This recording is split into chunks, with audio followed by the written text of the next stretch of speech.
Ah, a nice cold beer and some sloppy joes. And this isn't just any sloppy joes. What I've got here is baked sloppy joes casserole with cheddar cheese. The cheddar cheese is on top, it's melted and browned a bit. The sloppy joes have been sitting on top of pieces of bread. While they're baking in the oven, the bread is soaking up the juices. It's gonna be great. Let's have a little bit of this. And let's have some sloppy joes to go with that. Look at that, just cut in there into a piece of bread. There you go.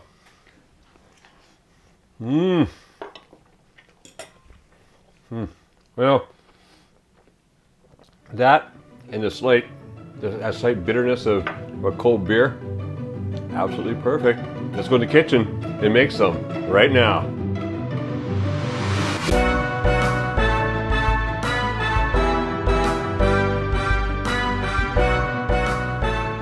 Right, here we have our ingredients for making our baked sloppy joes with cheddar cheese. First of all, the meat. We have here 1 pound or 450 grams of ground meat, and I'm using my favorite, which is a mixture of beef and pork. You could use beef, you could use pork, or a mixture of the two. It's up to you. Over here we have 1 onion finely chopped. Here we have a 1/4 cup of soup stock, chicken stock. A 1/4 cup of molasses, a 1/4 cup of ketchup, 3 tablespoons of chili powder, 1 tablespoon of Worcestershire sauce, or just Worcester sauce, 1 tablespoon of olive oil, a teaspoon each of salt and pepper, 2 cloves of garlic crushed. And here, first of all, the cheese. This is again a 1/2 pound or 8 ounces of cheddar cheese, or 450 grams of cheddar cheese grated. And then the bread. Now the bread, I'll go for a bit of a more hearty bread, something that's going to hold up a bit better. Like I don't use a white bread. In this case, I'm using kind of a rye bread. Something that's got a little bit of hardiness to it so it can stand up to all the sauce sitting on top of it. And just enough to cover the bottom of this 13 by 9 baking dish. So in this case, it was 2 buns about this size, which I sliced anywhere between 1/2 and 3/4 of an inch, or like 12 to 20 millimeters. Right, so let's start making. First of all, the first thing we want to do is we want to get the oil into our frying pan. So we're using a large frying pan. Going to heat that oil up on medium heat. All right, just get that oil come up to heat. Move around a little bit, get it all spread over here. And the minute that starts warming up, in goes the onion. So I'm going to cook the onions for 5 minutes, just stirring them occasionally. All I want to do is, I don't really brown the onions, just soften them a bit. And then we're going to add in the meat and the salt and pepper and things like that. So let's come back in 5 minutes after that onion has been cooking for a while.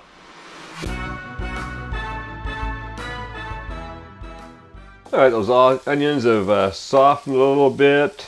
Just about to start getting a little golden around the edges. Perfect. Let's get the salt and the pepper in there. Let's spread that around a bit. And then in goes the meat. Now all I want to do now is just chop the meat in there a bit. Mix it around with the onions. Gonna cook it for about 10 minutes. All I do is lightly brown the meat and just basically get it cooked and get this all mixed together. So cooking, mixing around a bit, stirring it occasionally, and I'll see you in 10 minutes.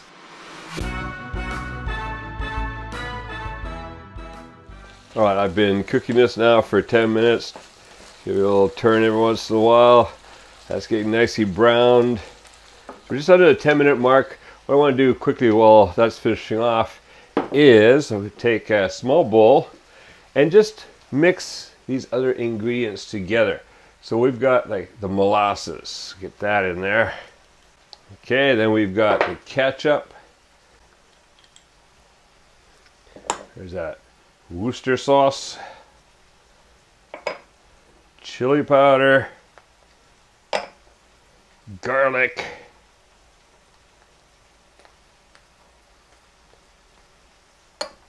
and the chicken stock. All right, what I'm going to do now is just give that a quick whisk. If you got a smaller whisk, I have one, but I don't have it here right now. That usually works really good for this. This is a bit of a big whisk for this, but all I do is just basically get all the sauces combined together, all the ingredients combined a bit, and that's good enough. Now, it's good. Okay, that's looking good. Gonna pour this in here. Make sure we get it all in there. And then just mix it in. I turn the heat down just a little bit. All I want to do is simmer this. So I'm going to simmer this for anywhere between 10 and 15 minutes. Just going to thicken up just a little bit. We don't want it too thick. We want it to keep that juiciness because we've got all that bread there for soaking up that juiciness. So about 10 to 15 minutes of simmering, and then we're going to come back and assemble it all and put it in the oven. All right, see you in about 10 to 15 minutes. All right, that's been cooking for just a little over 10 minutes, but it's thickening up, still juicy. It's just the way I want it. So what I'm going to do now, what I've done here, the 13 by 9 baking dish, I've buttered it. So now I'm just going to kind of arrange the bread slices throughout.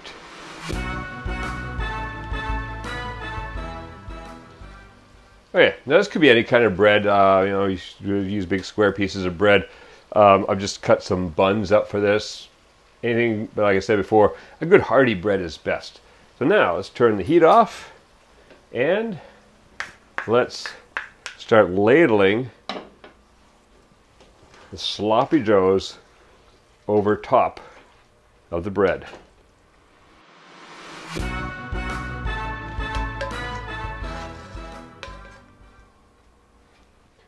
All right, there we go. Spread out in some places a bit. And then sprinkle the cheese over top.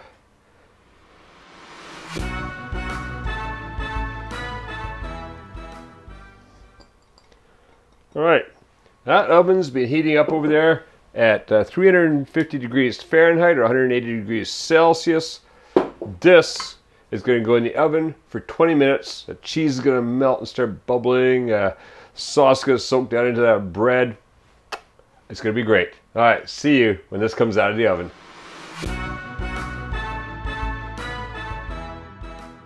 All right, that's just come out of the oven, still bubbling in there.